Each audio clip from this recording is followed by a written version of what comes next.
Hi children, this is your social map. See, in our last class we have started this new kings and kingdoms. In that we are going to learn that new dynasties emerged in the period of 7th to 12th century. Is it? You just remember Kujara Pradiharas, Cholas, Cheras, Pandyas, Rashtrakutas, Palas, Chahamanas. And also these people interested to keep different sounding titles. And also the king had given precisties to the Brahmanas for the proof of land. Is it?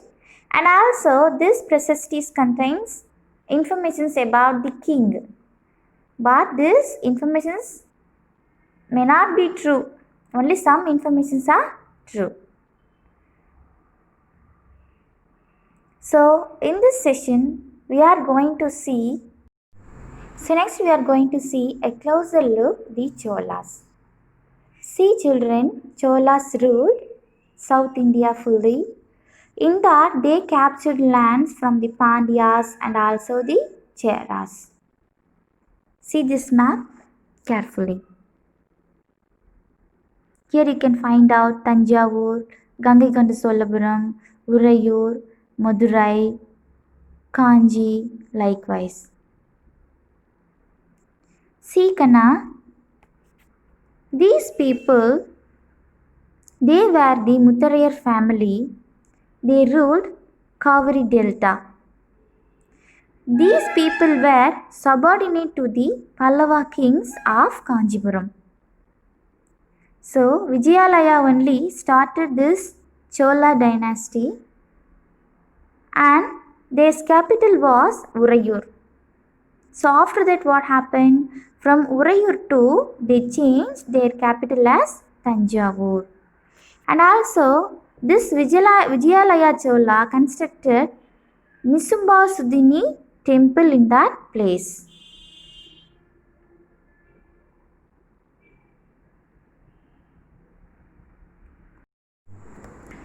In this Chola dynasty, Rajaraja I and his son Rajendra I considered as most powerful Chola rulers. And also see that Rajaraja I constructed the big temples of Tanjavur, that is Pragadishwara temple. And Gangaikonda Solapuram was constructed by Rajendra I. So because of this temple construction, in that places towns were emerged. And also it gives lot of works to the people. What are the people? See the temple around, the people did priest. Priest means pusari, yes. And also garland makers, cooks, sweepers, musicians, dancers. And also this is not a place of worship. And also the people came here and settled near to these temples. So it became the hub of economic, social and cultural. And also these Chola people were interested to make bronze images, bronze statue. And also this was considered as the finest in the world. So they did lot of deities statue, that means God statue, and also devotees. Devotees means some famous, that means who's moving towards the spiritual. See this Chola people, they had given the importance for this agriculture and irrigation. Agriculture means what is it? Farming, and irrigation means what is it? Watering the plants by different channels. Do you have canal in your village? For what purpose? Please identify it. So you just refer map to, in that you just find out the branches of Kaveri river. So they used these branches to do the agriculture. So they improved their cultivation because of this branches of Kaveri river. And also children, they have used this sluice gate. That means we will say in Tamil, Madavu. It is used to control the water flow. And also they were used wells, tanks, and also the rainwater. See this, the administration of the empire. So settlements of peasants known as Ur. Nowadays we will say no, நான் ஊருக்கு போயிட்டு வரேன். Is it my dear? Yes, the same. Settlements of peasants known as Ur. These collection of villages called as Nadu. In that Nadu only they did lot of administrative functions. That means they can have justice and collecting taxes and all. So after this Chola dynasty, this Velala caste, they became the subordinate to this Chola dynasty. And also these people only they did supervision for this Chola government.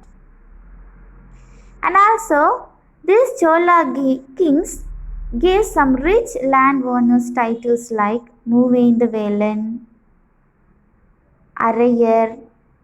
Likewise they had given. Cholas separated the land based on the uses. See the first one, Vellanvagai. This was given for the non-Brahmanas. That means peasant. Non-Brahmana peasants, for farmers. Brahmadeya. That means the land gifted to the Brahmanas. Brahmadeya means land gifted to the Brahmanas.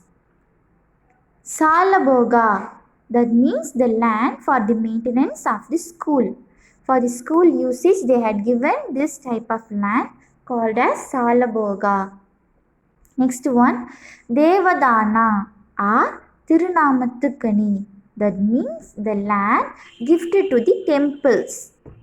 The last one, Pallichandam. The land denoted to the Jaina institutions. So after receiving the land from the Chola, so these Brahmanas settled near this Kaveri Delta and other parts of South India. So each Brahmadeya was looked after by an assembly or Sabha conducted by the Brahmanas. So not only in these Brahmanas, some traders of Nagarams also performed occasionally. One example they had given, Uttiramerur. You just refer the map. Uttiramerur, see in your book they had given in Chengalpattu, not in Chengalpattu. Now it is available in Kanjipuram district. So in that Sabha, they look after the irrigation works, gardens, temples and lot of the works. So how will select the members? So you just remember, names of those eligible to be members of these committees were written on small tickets of palm leaf.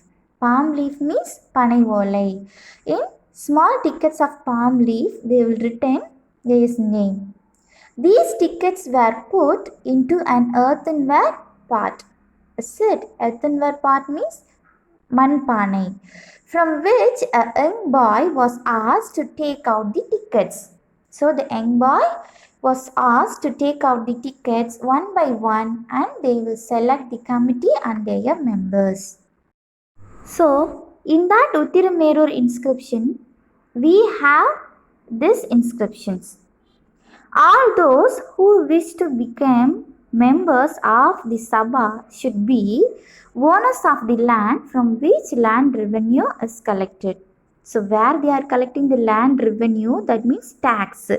So they must be a owner of the land.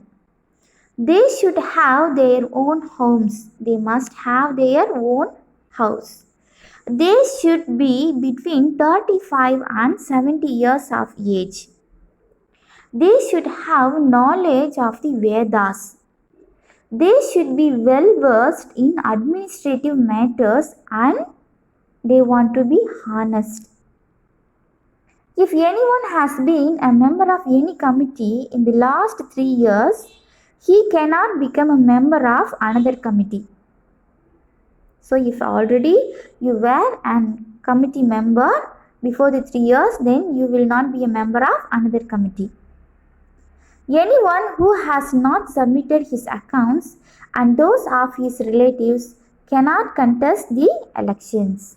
Suppose if they didn't submit any other accounts related to the committee and their relatives also, they will not be allowed to conduct elections. And also see down, children. While inscriptions tell us about kings and powerful men, here is an example for the history of the local people in that area. They described in that Periya Puranam. So some information they are given in that Periya Puranam. And also children, nowadays we are referring lot of histories to know about the people. But last 200 years we can have only the proof of this British people to find out our Indian history. But it is difficult to find out the other people in our India what they did, in our Tamil Nadu what they did. So by using these type of Tamil epics, we can find out our local people's history.